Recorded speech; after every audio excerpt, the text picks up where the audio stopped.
U Hrvatskoj može se uspoređivati sa speleologijom najjačih svjetskih zemalja. Što se tiče speleologije, mislim da je kvaliteta i tehničko poznavanje, tehnička opremljenost naših speleologa gotovo ravnopravna sa najjačim svjetskim speleolozima.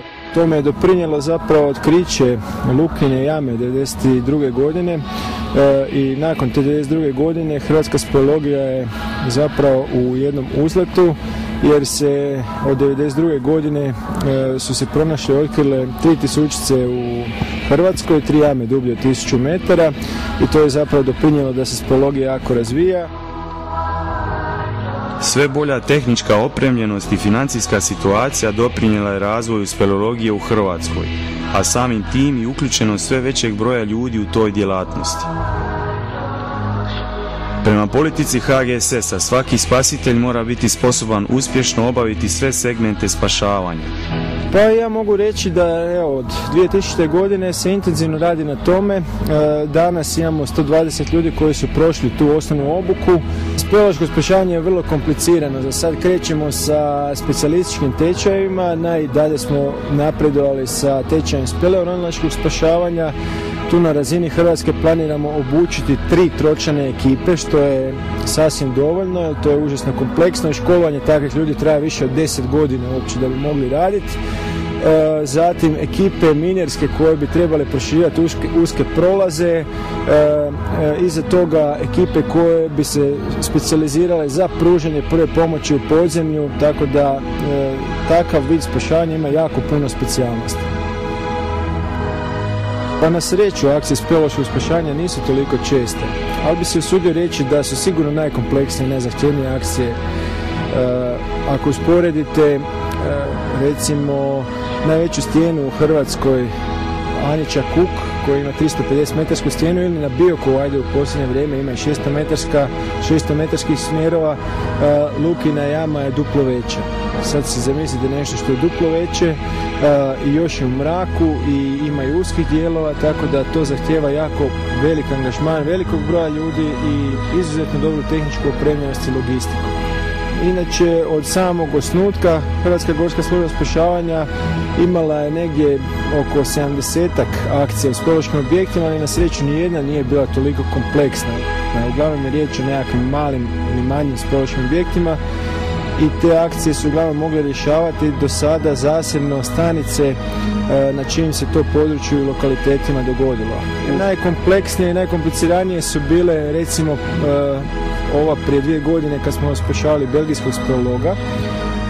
To se može nazvati nekakva poluspeleološka akcija, ali se radilo o jednoj jako dubokoj vrtači, otprilike 150 metara dubokoj vrtači, ali u speleološkim razmjerima to je recimo relativno jednostavna akcija, iako se okupi velik broj spašavatelja da bi izveo tu akciju. HGSS se bavi vrlo opasnim poslovima spašavanja ljudskih života u kojima vrlo često dolazi do trenutaka u kojima njezini članovi riskiraju vlastite živote.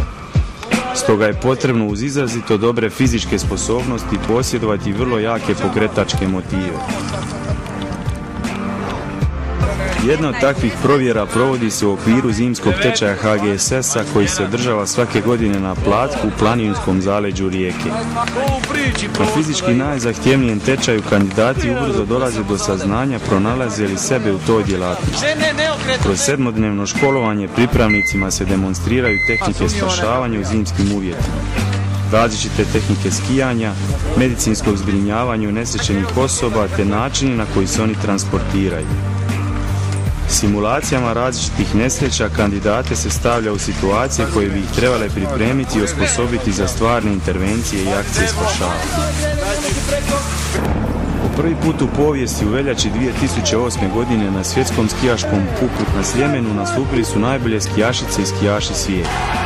Preko 100 pripadnika HGSS-a bilo je uključeno u osiguravanje natjecanja na Sljemenu. Mi osiguravamo sva skijališta, uređena skijališta gdje postoji žičara, gdje postoji organizirano skijanje. Mi dajemo prevenciju i spašavamo ljude kojima se nešto desi. Snow Queen Trophy na Sljemenu posjetilo je mnoštvo navijača. Velik broj posjetitelja povećao je i statističku mogućnost da se dogodi nesreća. Mi smo dežurni na stazi, znači mi vodimo računa o ljudima koji su na stazi, odnosno natjecateljima u slučaju potrebe za intervencijom. Govorimo o skijalištu, onda najčešće su povrede koljena, ramena, ono što se događa pri padu sa skija, to je uglavnom neke povrede uganuća.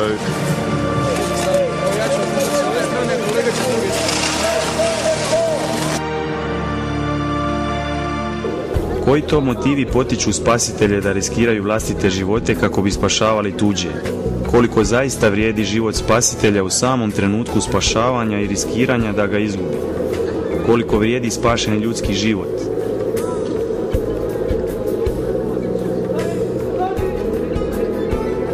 Ja sam često koristio izraz da živimo u jednom šizofrenom društvu u kome zapravo svi očekuju da nekome nešto pomogneš, a ako mu pomogneš zapravo činiš zločin.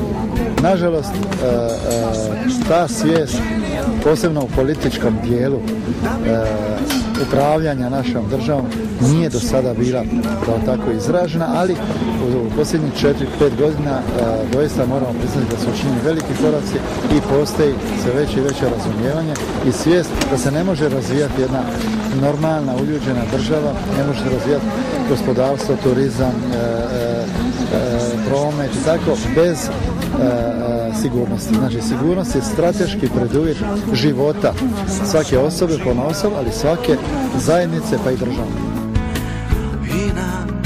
Jedini postojići zaključak koji se nameće kazuje kako je život neponovljive, jedinstvene i u potpunosti nemjerljive vrijednosti.